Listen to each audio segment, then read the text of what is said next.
Novo de Deus na nossa vida, mas esse novo de Deus que Ele quer fazer tem um propósito, sempre tem um propósito. Deus trabalha com propósitos. Eu não sei se você já ouviu falar, mas eu cresci na época que eu me converti, não existia crente no Brasil. Eu já me converti há muitos anos, eu me converti em 1971, entreguei minha vida a Jesus com 13 anos de idade, e naquela época não tinha crente, não é? Em Minas Gerais não existia crentes. Mas hoje, passado alguns anos, aliás, muitos anos, nós somos milhões. Nós somos milhões. Todos os jornais, todos os noticiários, todas as teses de doutorado procuram entender o que acontece. Porque essa igreja cresce tanto. As pessoas falam um monte de asneira por aí sobre o crescimento da igreja. Mas a verdade é que o crescimento da igreja é profecia de Deus, é um mover de Deus, é uma estratégia de Deus. Hoje eu quero falar para você de uma igreja que cresceu muito, mas que vai continuar crescendo infinitamente até a volta de Jesus. Apocalipse capítulo 7, no verso 9, João tem uma visão de uma multidão que ninguém jamais poderia contar. São milhares de milhares e milhões de milhões, com vestes brancas, palmas nas mãos, adorando o Cordeiro. Bilhões de pessoas que conhecerão e conhecem o Senhor, porque a promessa de Deus é: a minha igreja vai crescer, sem parar. Abra sua Bíblia, por favor, e veja isso comigo, na mais extraordinária profecia do Velho Testamento a nosso respeito.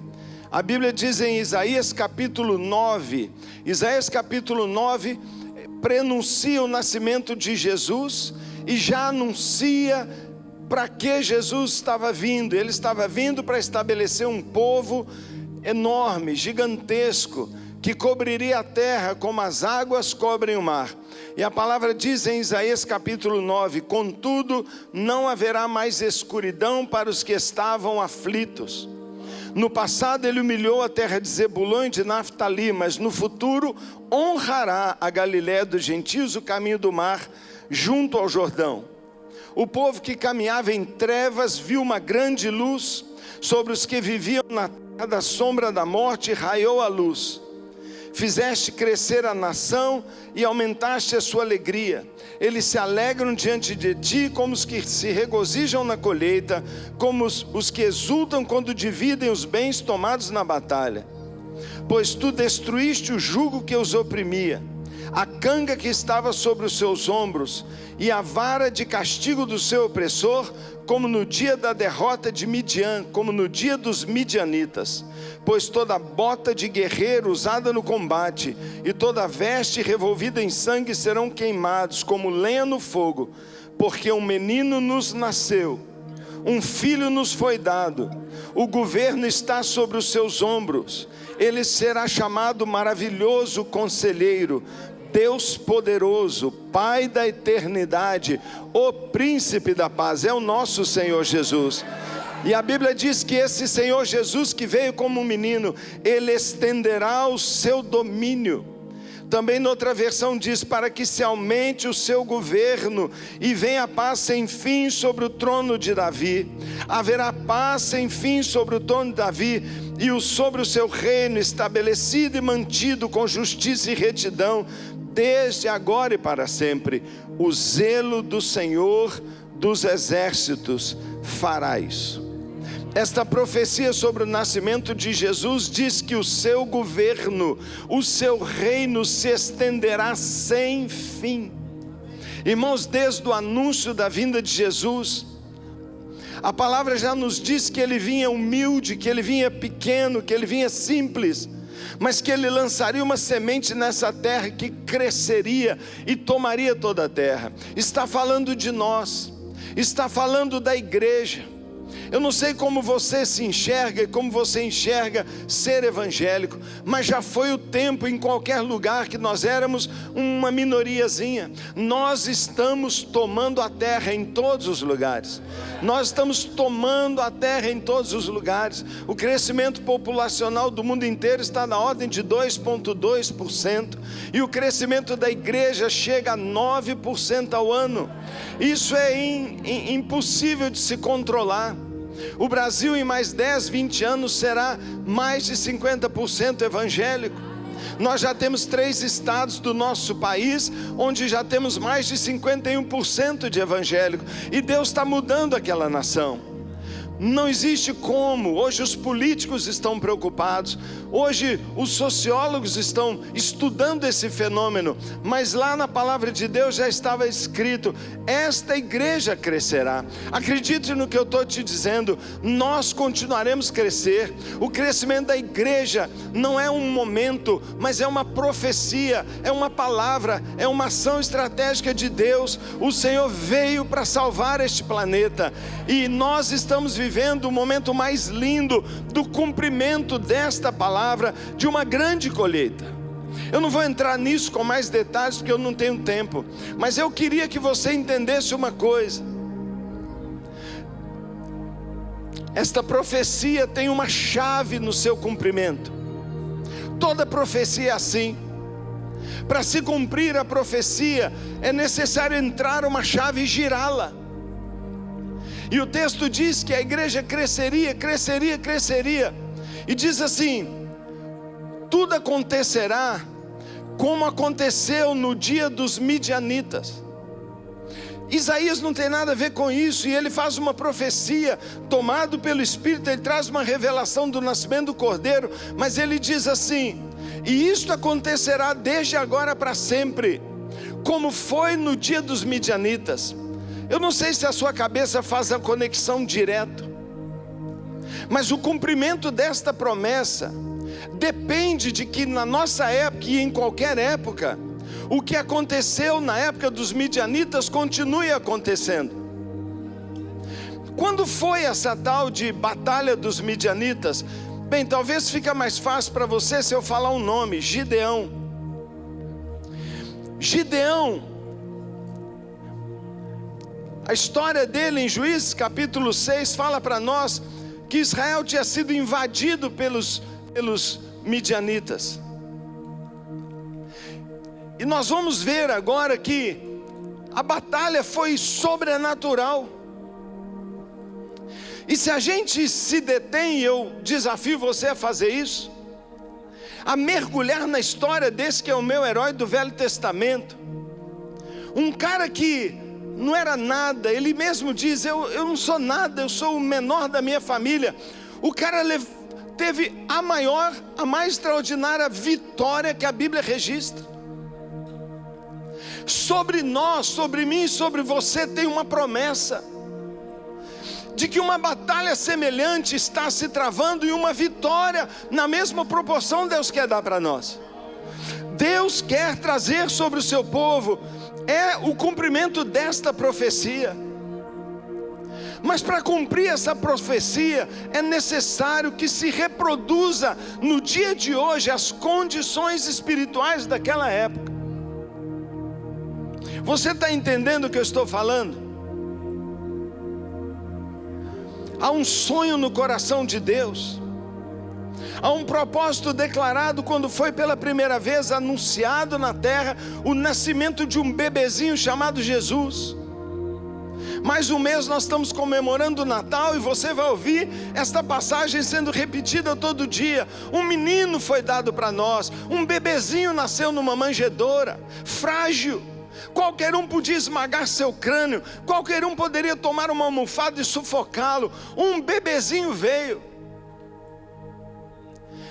E junto com o nascimento desse menino, desse garoto, desse homem Deus que veio à terra, vem junto com ele uma promessa de transformação desse planeta. Vem com ele a promessa de que uma multidão incontável se tornará cristão, imagem de Cristo, e mudará a face desse planeta. Nós somos esses frutos, nós somos o cumprimento desta palavra. Mas nós não vemos ainda o pleno cumprimento, há muito a ser feito. Então quando eu vi esse texto, eu falei, meu Deus, me esclarece, Senhor, de que maneira isso pode acontecer? E nessa época eu estou lá num cantinho, numa salinha lá na igreja que eu tinha acabado de chegar, 200 e poucas pessoas. Eu falei, Deus, o que eu estou fazendo aqui? Eu estou ajoelhado lendo a Bíblia inteira. Mais uma vez eu chego nesse texto, e quando eu vi aqui, eu parei. Eu fiquei 9 meses nesse texto. Eu fiquei 9 meses naquele cantinho, em cima desse texto, falando com o Senhor, Senhor, eu quero o cumprimento dessa palavra. E Ele falou comigo, tudo bem, você tem direito a esta promessa. Eu fiz ela para qualquer um que entrasse nas mesmas condições que a batalha dos midianitas. E eu afundei na vida do Gideão. Por isso eu digo, ele se tornou o meu herói do Velho Testamento. E desde aquele dia minha cabeça mudou, meu jeito mudou, minha visão mudou, minha maneira de entender mudou. Eu queria que você lesse comigo com muita atenção um pequeno trecho dessa história, que eu quero que você olhe comigo, por favor. Por favor. Juízes capítulo 6, nós vamos ler só o comecinho, mas com uma seriedade, com uma expectativa extraordinária. A sua vida pode mudar também. Talvez você compreenda o que Deus quer fazer. Talvez você compreenda que para Deus fazer algo novo, tem que mudar alguma coisa dentro da gente. E que nós precisamos reunir essas condições, tanto como igreja, como quanto pessoa. Sabe o que é legal nesse texto que você vai ver? É que Deus explica direitinho o que Ele quer de cada um de nós. Mas é legal também porque Ele fala o que Ele quer da igreja, o que Ele quer da gente como família, como um povo de Deus. Está claro, está revelado nesse texto. E se a gente entender, isso é algo que a gente pode perseguir. E se a gente viver isso, você vai ver uma explosão de crescimento. E você vai ver a maneira sobrenatural como Deus vai passar a trazer vitória para você. E como você pisará, não é, sobre seus inimigos, e como você conquistará território. Olha o que a palavra diz. Josué capítulo 6, verso 1 diz: de novo os israelitas fizeram o que o Senhor reprova. Você lembra a história de Juízes? Juízes conta para nós que o povo se esqueceu de Deus. Depois de Josué, o povo se esqueceu de Deus. E depois que Josué morreu, sumiu, não houve mais liderança.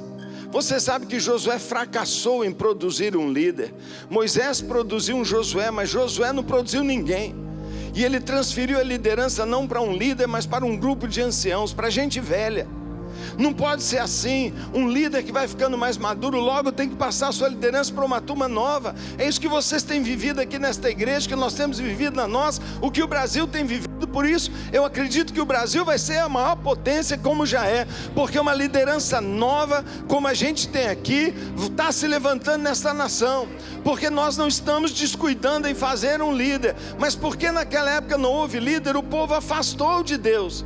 E você sabe que eles viviam numa montanha russa. No momento eles voltavam para Deus, depois Deus dava paz e eles caíam de novo, voltavam para Deus. Olha aqui mais uma vez, de novo, começa dizendo: de novo os israelitas fizeram o que o Senhor reprova. E durante 7 anos Deus os entregou nas mãos dos midianitas. Olha eles aí. Os midianitas dominaram Israel.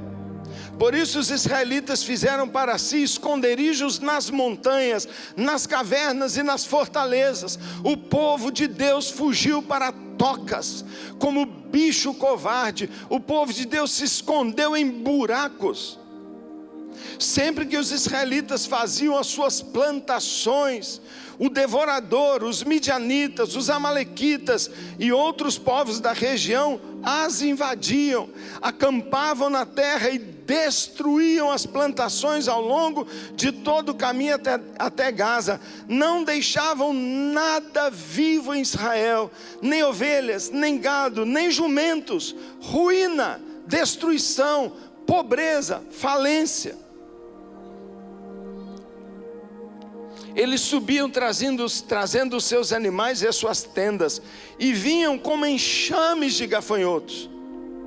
Era impossível contar os homens e seus camelos.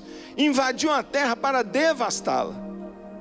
Por causa dos midianitas, Israel empobreceu tanto que os israelitas começaram a clamar a Deus por socorro. Quando os israelitas clamaram ao Senhor por causa dos midianitas, Ele lhes enviou um profeta que disse: assim diz o Senhor, o Deus de Israel: tirei vocês do Egito, da terra da escravidão. Eu os livrei do poder do Egito e da mão de todos os seus opressores. Expulsei e dei a vocês a terra deles. Mas também disse: eu sou o Senhor, o seu Deus. Não adorem os deuses dos amorreus, em cuja terra vivem, mas vocês não me deram ouvidos. Então o anjo do Senhor veio e sentou-se sobre a grande árvore de Ofra que pertencia ao abiezrita Joás. Gideão, filho de Joás, estava malhando trigo num tanque de prensar uvas, escondido para escondê-los dos midianitas. Então o anjo do Senhor apareceu a Gideão e lhe disse: o Senhor está com você, poderoso guerreiro. Verso 13 diz: ah, Senhor, respondeu Gideão, se o Senhor está conosco, por quê? Se o Senhor está conosco, por quê? Por que aconteceu tudo isso? Onde estão as suas maravilhas? Você nunca perguntou isso, não? Onde estão hoje as maravilhas de ontem? Onde estão hoje as maravilhas que Deus já fez? Onde estão as curas? Quando os mares vão se abrir? Que horas o maná vai cair na sua porta? Os cegos vão enxergar?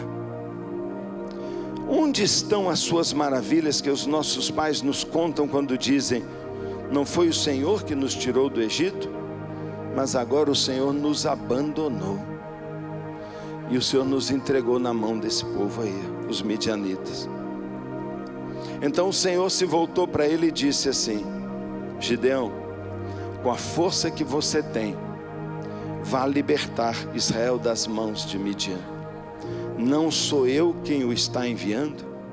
Ah, Senhor, respondeu Gideão, como posso libertar Israel? Meu clã é menos importante, o menos importante de Manassés, e eu, no meu clã, sou o menor. De todos os menores dos menores sou eu. Mas o Senhor disse: eu estarei com você, respondeu o Senhor, e você derrotará todos os midianitas como se fossem um só homem.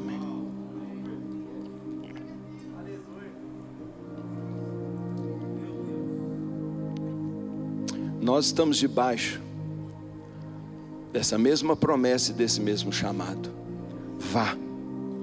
Vá nessa sua força e liberte o Brasil. Se a gente for comparar o declínio daquela época, nós vamos olhar e ver, parece a nossa terra. Se a gente vê a desgraça que eles viviam, é a desgraça que a gente vive. Quanta injustiça, quanta pobreza. O nosso país necessita desesperadamente de um avivamento. Os corpinhos dos bebês abortados, 5 milhões por ano, é a estimativa do governo federal. 5 milhões de bebês jogados em lixos todo ano. Drogados que o governo considera que não tem mais o que fazer. Não tem mais jato d'água e bala de borracha que disperse Cracolândia no nosso país. Você vê todo dia na televisão, corrupção virou cultura. Violência, desvalor humano tornou-se natural. Lá na minha cidade, numa linha de ônibus que passa na frente da nossa igreja, o ônibus estava parado e um corpo de um menino de 14 anos. Um assaltante deu um tiro nele, para roubar dele o valor que ele estava pagando da passagem. Era o único dinheiro que ele tinha, 4,20. O Brasil está dizendo que a vida de um garoto de 14 anos vale R$ 4,20. Aonde mais a gente tem que chegar? Aonde é o poço o fundo do poço? Será que nós não batemos nele ainda? Esse era o contexto de Israel, e esta é a realidade fora da igreja. Nós vivemos uma ilha de alegria, uma ilha de salvação, uma ilha de cooperação, uma ilha de amor, uma ilha de humildade, mas não é assim lá fora.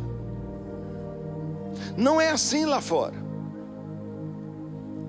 E o Senhor liberou uma palavra dizendo: vocês vão mudar tudo isso, vocês vão vencer tudo isso, meu reino vai crescer através de vocês de forma incontrolável. É por isso que eu posso falar em 1 milhão de pessoas, e você pode falar em quantas o Senhor falar com você.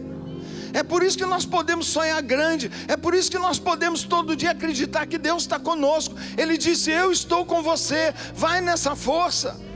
Meu querido, você não precisa clamar. Deus está muito mais interessado que você em trazer um mover novo sobre vocês, para cumprir uma promessa tão antiga e tão relevante como essa. É Ele que quer.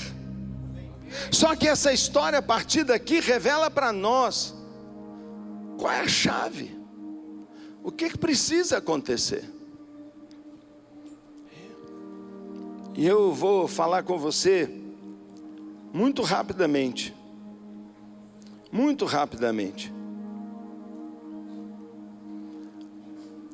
Em primeiro lugar, qual é o tipo de pessoa que Deus está chamando, escolhendo, contando para esse mover? E você vai me dizer se você quer entrar nele.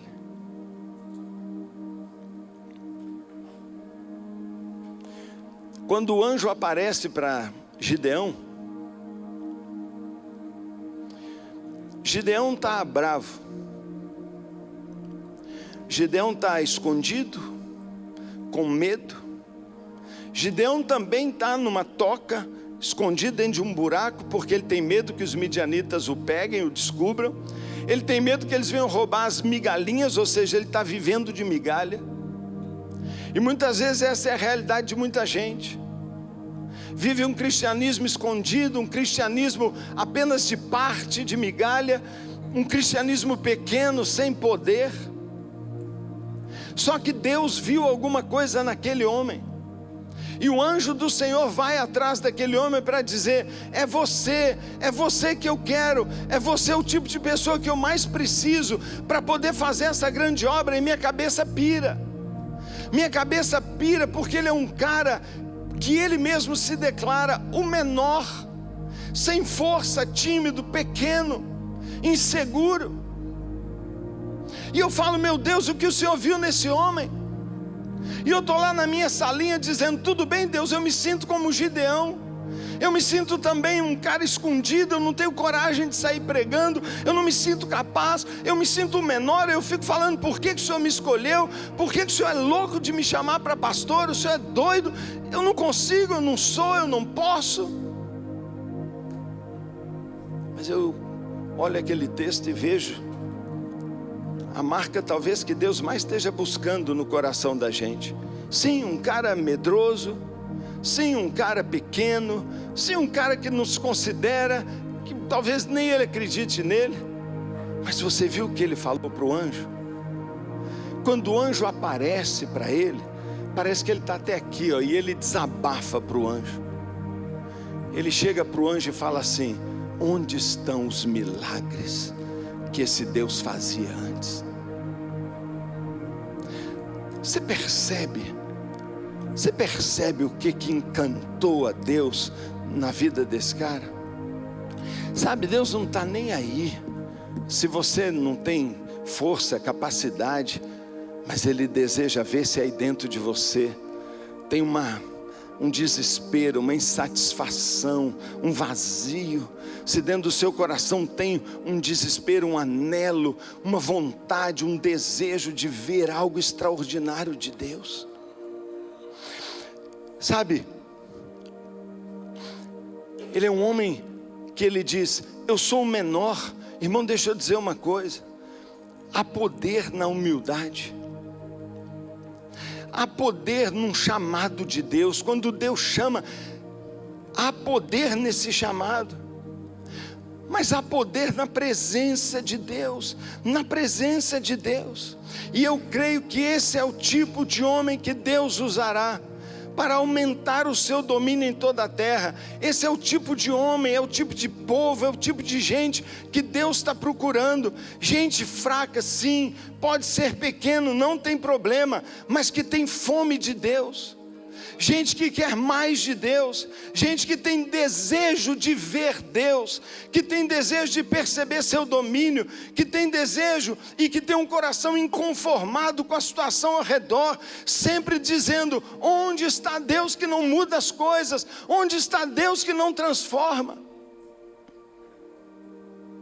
Você quer um mover de Deus? Ele começa no seu coração. Sabe, eu não me preocupo quando lidando com tanta gente eu percebo pecado na igreja. Eu sei a gravidade do pecado, eu sei, mas o Senhor Jesus não teve o menor problema em lidar com os pecadores. Ele não teve o menor problema em abraçar uma adúltera, ele não teve o menor problema em bater papo com bêbado, em lidar com gente que antes era desonesta, porque ele sabia, basta um toque essa pessoa muda. Mas o tipo de gente que ele não suportava é aquelas pessoas que achavam que não precisavam, que já está tudo bom.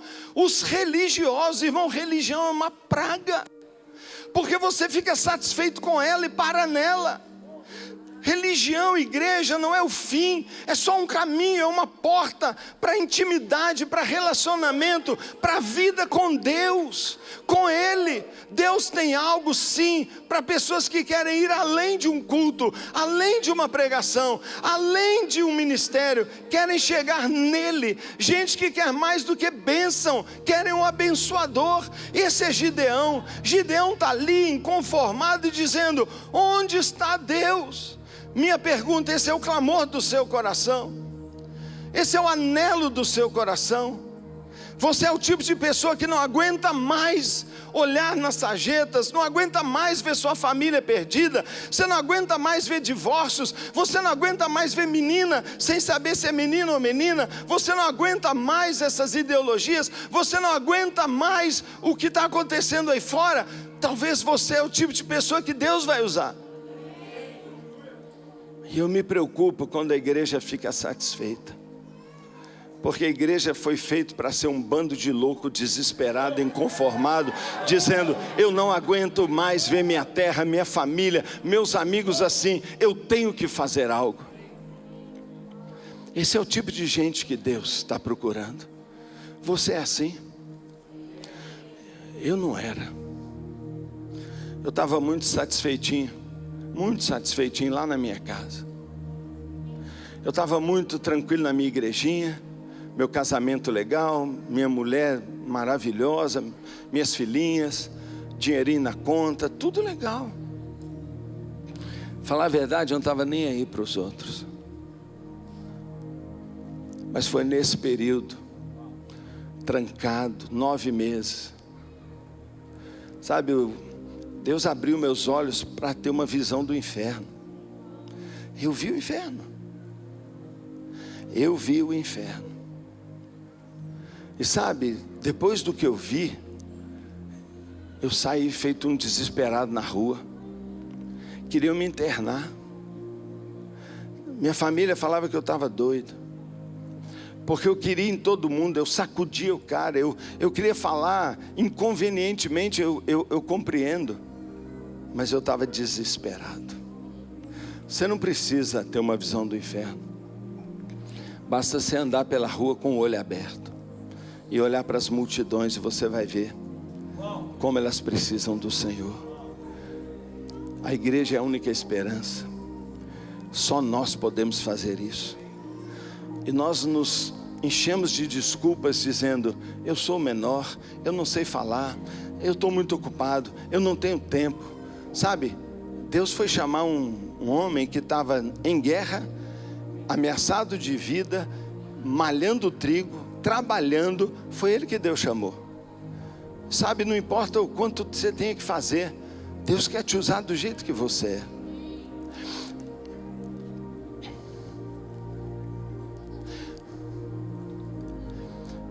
Mas não é só pessoas individuais que Deus está chamando.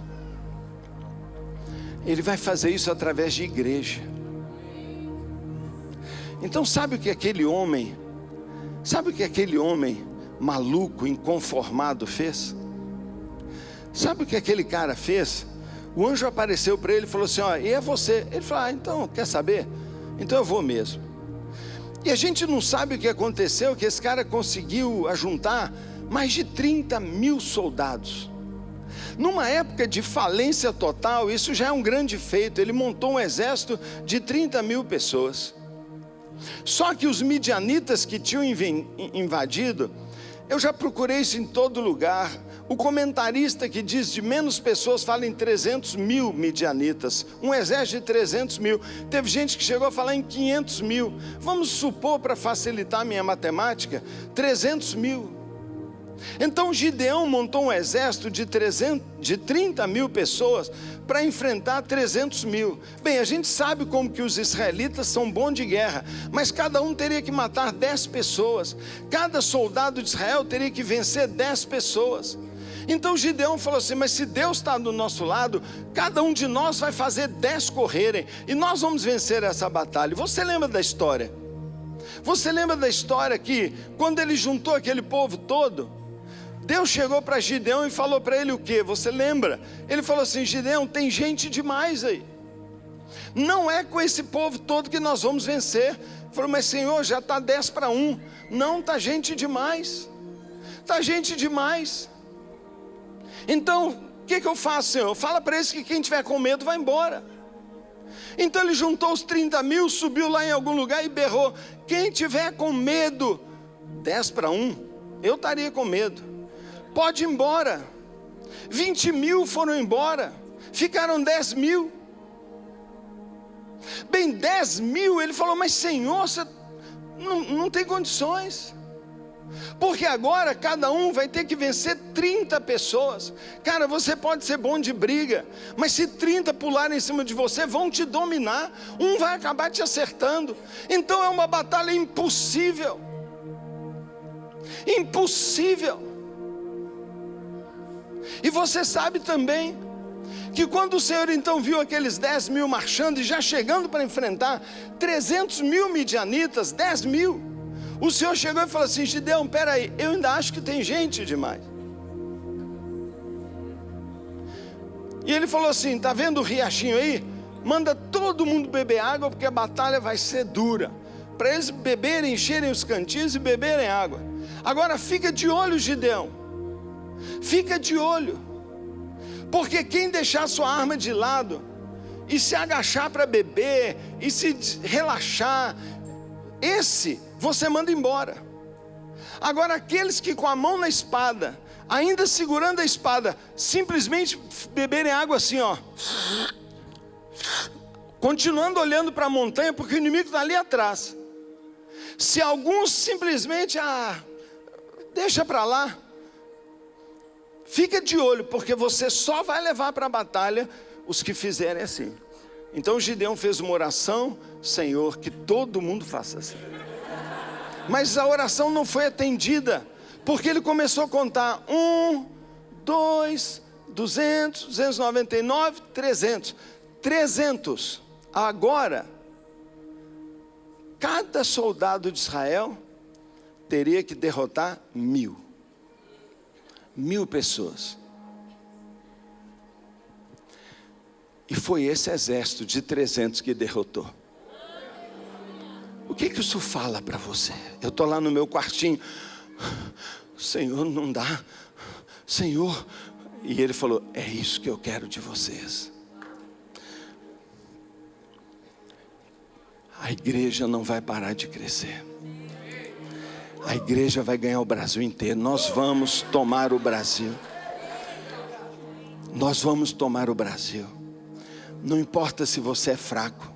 não importa se você duvida, não importa se você tem um monte de questões pessoais, mas deixa eu dizer uma coisa: Deus procura pessoas famintas por Ele, pessoas que estão ansiosas de ver os milagres, de ver Deus em ação. Onde estão os milagres? Onde estão Deus? Deus busca pessoas inconformadas, pessoas que literalmente estão desesperadas por mais de Deus, que querem, que têm fome, que têm sede, que são desesperados. São esses que vão fechar-se no quarto, são esses que vão entornar-se sobre a Bíblia, são esses que vão buscar o poder do alto. É esse tipo de gente que precisa, é quem busca, porque a graça é para o necessitado, a graça é para quem precisa, a vitória é para aquele que acha que nunca vai vencer.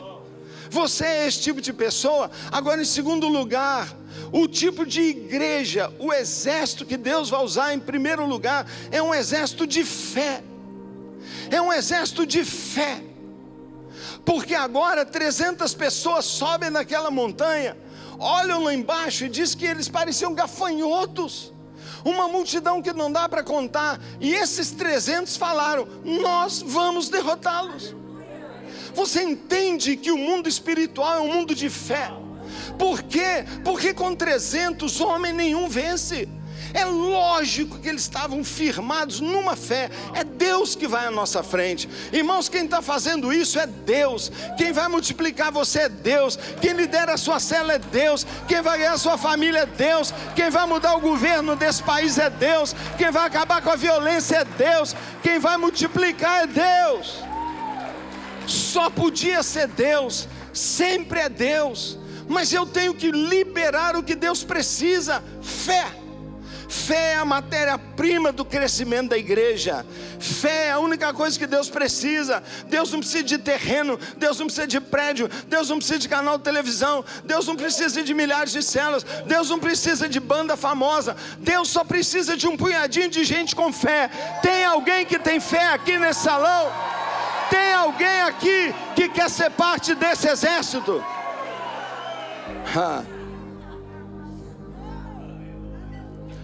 21 mil voltaram.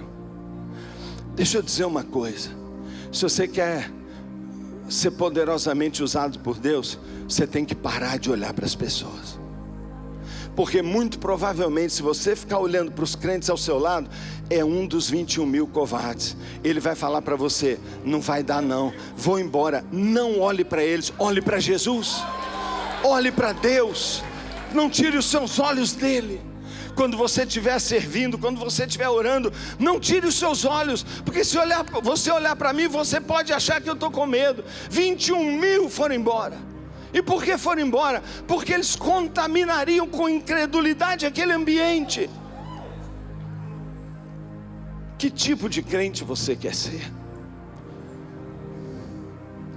Deus está pronto para aumentar a sua fé. Deus está pronto para te dar isso, mas Ele vai fazer isso através de experiências, muitas vezes dolorosas. Um exército de fé.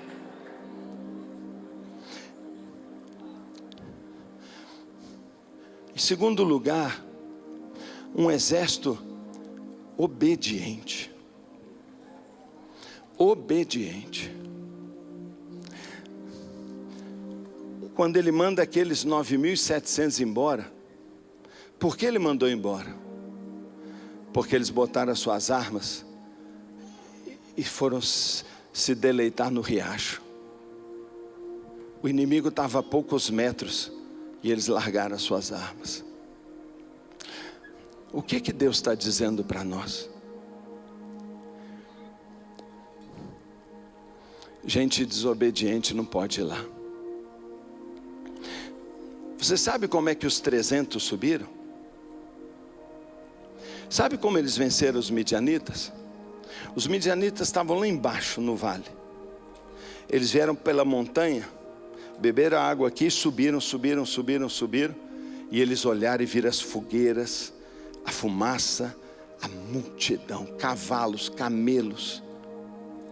Eles então deram a volta e Gideão dividiu eles em 3 grupos. 100 para a esquerda, 100 aqui no meio e 100 pessoas ali. 100. Gideão falou assim: ali no riacho, você foi escolhido porque não soltou a arma, agora você solta a sua arma. Larga. Porque espada e lança não vencem batalha espiritual. Eu vou dar outra arma para você. E Gideão pegou 300 tochas, uma madeira com um tipo de uma estopa na ponta, colocou dentro de um vaso. Ali tinha o combustível que eles usavam, provavelmente o azeite. Então numa mão cada um deles tinha um vaso de barro com uma tocha aqui, e na outra mão uma trombeta. Eu não preciso falar para você o que significa o fogo, o azeite. Eu não preciso falar para você o que significa a trombeta. Eu não preciso falar para você do Espírito Santo. Eu não preciso falar para você da postura de adoração. Mas é isso que eles estavam. Mas a verdade é que nenhum deles tinha arma nenhuma. E sabe qual foi a ordem? 100 vão para um lado, cada um mais ou menos a 10, 15 metros de distância um do outro. Escuro, totalmente escuro. Totalmente escuro. 100 estavam aqui, 100 do lado de lá. Ninguém via o outro. Eu fico imaginando naquela noite breu, um dizendo para ele: você está aí, José? Estou aqui. Porque eu estou sozinho. Você já sentiu algumas vezes vontade de sair fora porque só eu estou aqui? Não é verdade. Elias sentiu isso e Deus falou com ele: deixa de ser bobo, cara, tem 7.000 rodeando o inimigo. Os 300 se separaram, e Gideão deu para eles uma ordem, falou assim: silêncio total. Por quê? Porque foi o elemento surpresa que deu vitória. E Gideão disse para eles assim: quando vocês chegarem na posição, aguardem, o que eu fizer vocês fazem. O líder está dizendo para os seus liderados, o seu exército de fé: o que eu fizer vocês fazem. E esse povo se espalhou. E num determinado momento, Gideão, ele quebrou o vaso dele, a tocha saiu com fogo, e ele tocou a trombeta. No exato momento que ele fez isso, 100 do lado de cá fizeram, os 100 que estavam com ele, e os 100 do lado de lá fizeram em volta de toda a montanha. E um som louco. O que aconteceu naquela hora? Aquele povo que ele deu lá, o Espírito de Deus veio sobre eles. Por quê? Porque o fogo do Espírito está cercando eles, as trombetas da adoração confundindo o inimigo. O Senhor dos Exércitos levantou, e diz a Bíblia que eles acordaram tropeçando nas cordas, e um viu o outro e enfiava a espada, e eles se mataram. E os 300.000 midianitas foram massacrados por uma trombetinha e por uma tochinha lá em cima. Foi assim que aconteceu. Agora, imagina que um lá na ponta lá, dissesse assim: vou esperar não. Eu não vou não, esse líder aí não sabe nada, esse negócio aqui não vai funcionar. E que ele pegasse e quebrasse o vaso dele, levantasse, os midianitas iam acordar, e falar assim: olha os israelitas ali. Aí uns 3.000, ele vai lá e massacra eles. Já era. Você entende o poder da unidade? Você entende o poder da concordância? Sabe, quando eles quebraram, eles fizeram uma declaração profética. Eles disseram: espada pelo Senhor e por Gideão. Eles não tinham espada nenhuma, mas tinham. Porque não é só um exército de obediência, mas é um exército que usa armas espirituais. A espada estava lá, mas é uma espada espiritual. A nossa arma não é a arma do mundo. Nós não vamos mudar o mundo com tecnologia, com igreja legal. O povo não quer igreja legal, o povo quer ver Jesus. O povo quer poder, o povo quer ver um evangelho real. É isso que o povo quer ver, e aqueles lá fizeram isso. Ah, meu querido,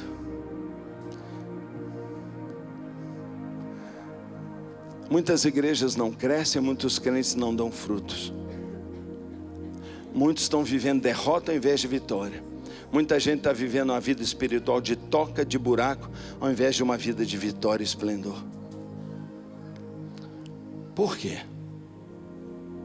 Porque não são humildes, porque acham que sabem, mas principalmente porque não têm fé, não obedecem e não usam armas espirituais. Nós não vamos vencer essa batalha lutando no mesmo nível. Nós não vamos vencer essa batalha se eles têm um canal de televisão mentiroso, nós vamos montar um canal de televisão verdadeiro. Não é assim. Nós vamos vencer na adoração, no joelho, na obediência e na unidade.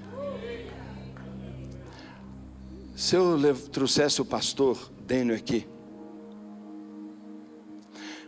eu conheço ele poucas vezes, toda vez que eu encontro ele me trata como um príncipe.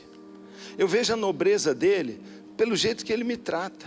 Ele quer carregar minha bolsa, ele quer me agradar o tempo inteiro, ele fala educadamente, ele elogia, ele leva para comer em lugar chique, ele só quer agradar, mas eu não sei, eu não convivo com ele, me parece a pessoa mais maravilhosa. Mas você conhece ele, você conhece, você sabe a hora que ele foi um líder duro, você sabe a hora que ele tomou uma decisão que talvez você não concordou, ou talvez agora o Dênio Júnior, você fala assim, é um menino, eu já estou aqui quando ele ainda usava bermudinha, devia ser melhor do que essas calças rasgadas dele.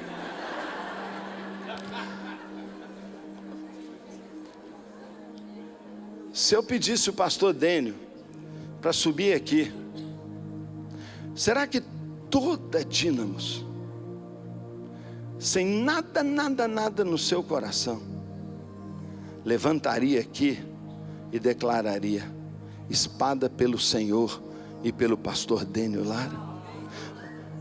Você declararia em honra e em verdade: eu sigo o meu líder?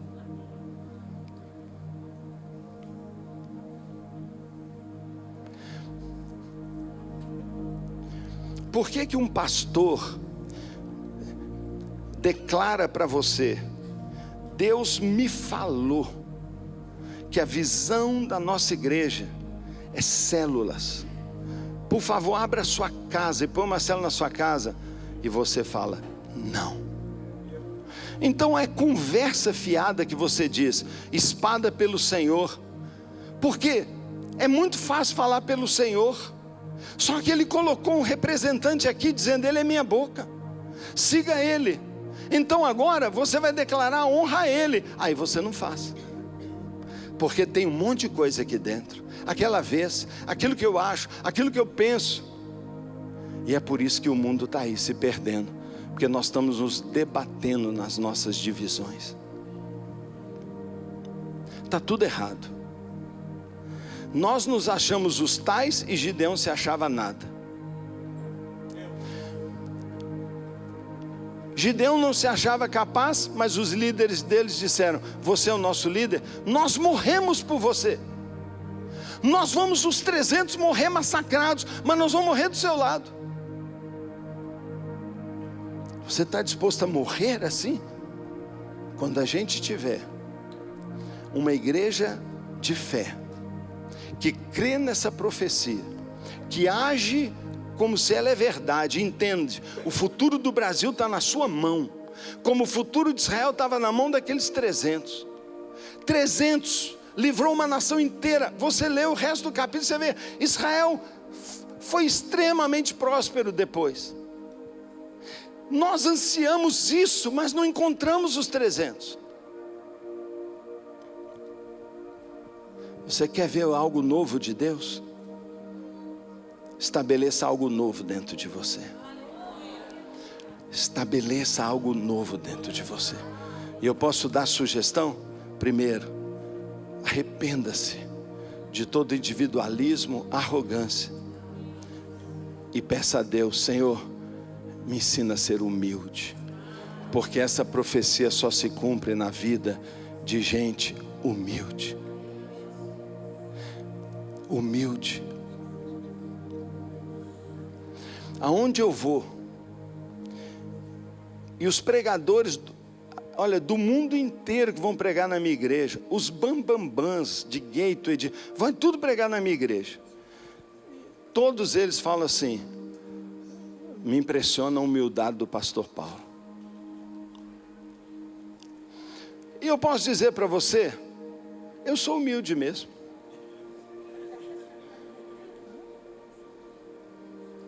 E é verdade.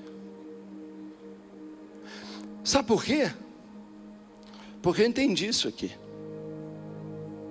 Eu entendi que no momento que eu falar assim, pô, eu sou o cara, hein? Na hora, a vitória é tirada da minha mão. Sabe, há poder em ser pequeno. Eu sou pastor de uma igreja muito grande, uma igreja riquíssima,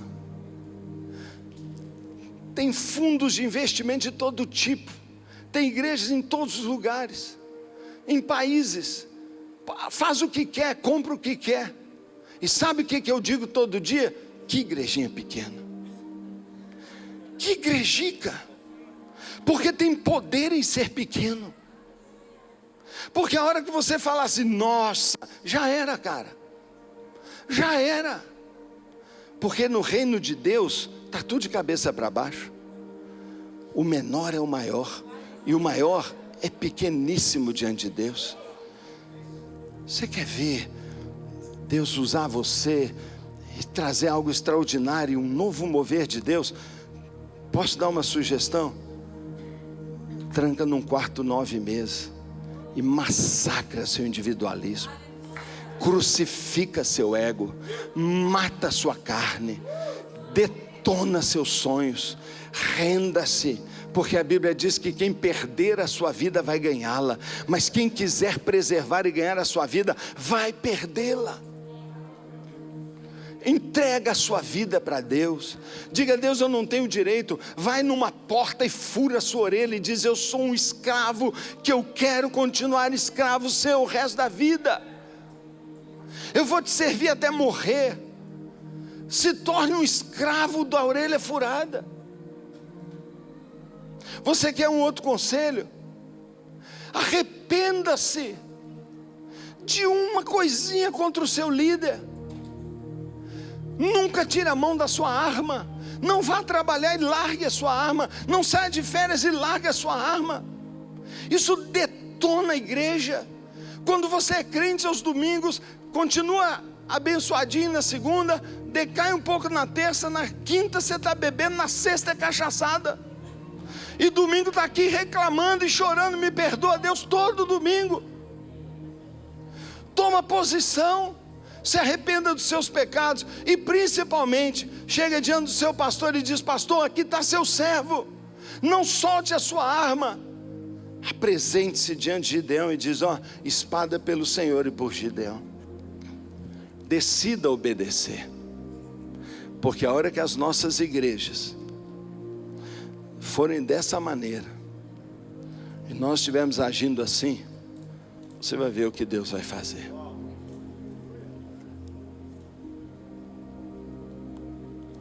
Eu quero desafiar você, como eu disse, uma aberturazinha do show que está vindo. Mas esse é um segredo do meu coração. É uma fé que eu tenho. E por isso todo dia eu chego diante de Deus e falo, Senhor, onde estão os milagres da palavra? Senhor, onde estão os milagres? Eu quero os milagres. E é esse clamor que move as nossas vigílias, é esse clamor que move os nossos jejuns, é esse clamor que move as horas e horas e horas toda manhã na presença de Deus. Nós estamos lá dizendo, onde estão os milagres que o Senhor prometeu?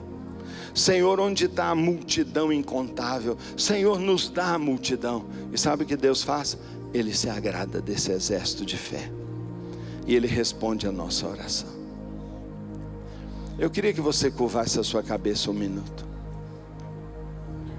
Por que eu quero que você fique sentado? Por quê? Porque é como se você tivesse ajoelhado diante de Deus.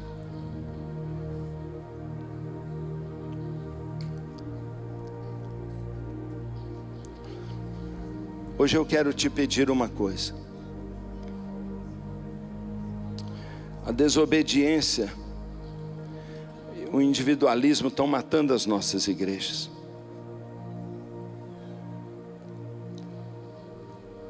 A falta de estratégia está imobilizando nossos ministérios.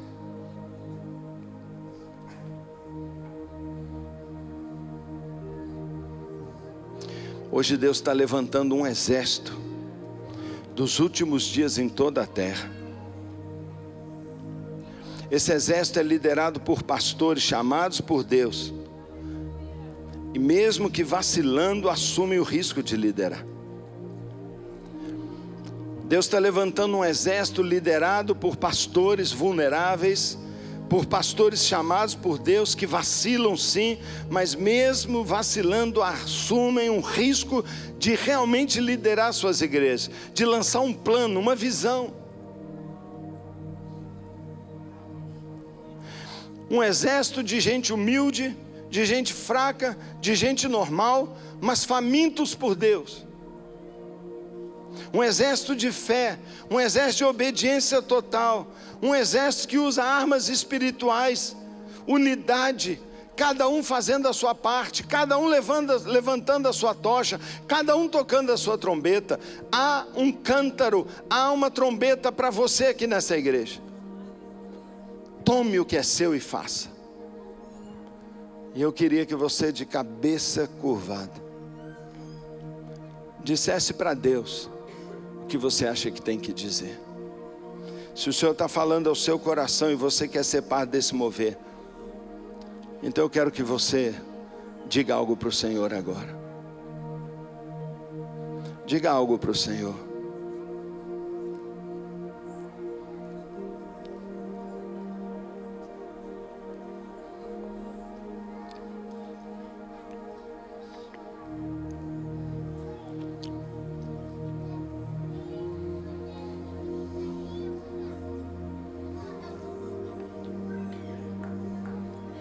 Meu Deus, sabe o que eu vejo agora?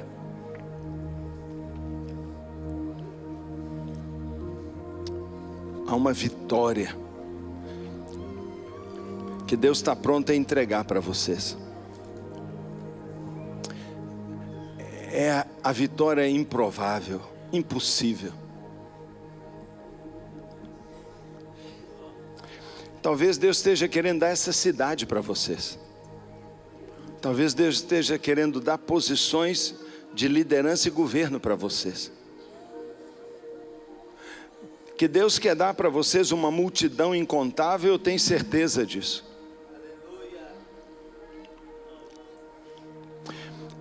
Deus não muda. Deus não muda. Ele é o mesmo, suas promessas jamais perdem a validade. Mas Ele espera a sua resposta. Ele espera você mudar sua atitude, se enxergar diferente, enxergar a igreja diferente e se posicionar diferente. É verdade que igreja é uma família. É verdade que o pastor é um paizão que dá vontade de beijar. Mas a Bíblia diz que a igreja é um exército também, em que um pastor é um líder a ser obedecido. E que esse exército tem desafios enormes. E que ele precisa que você tome posição de combate. Pai, prepara o teu exército. Revela as armas espirituais. Por favor, não deixe a gente se apoderar de armas erradas. Não deixe a gente confiar na nossa própria espada. Não deixe a gente confiar no nosso talento, no nosso recurso, no nosso dinheiro. Por favor, Deus, eu te peço. Ó Deus, e que todo toda a Dínamos, Pai, todas as Dínamos e os seus líderes sejam encontrados pelo Senhor como um povo faminto e um povo pronto a tomar posição nessa terra e a fazer a parte deles na grande conquista da igreja brasileira. Nós te adoramos, Senhor, no nome de Jesus.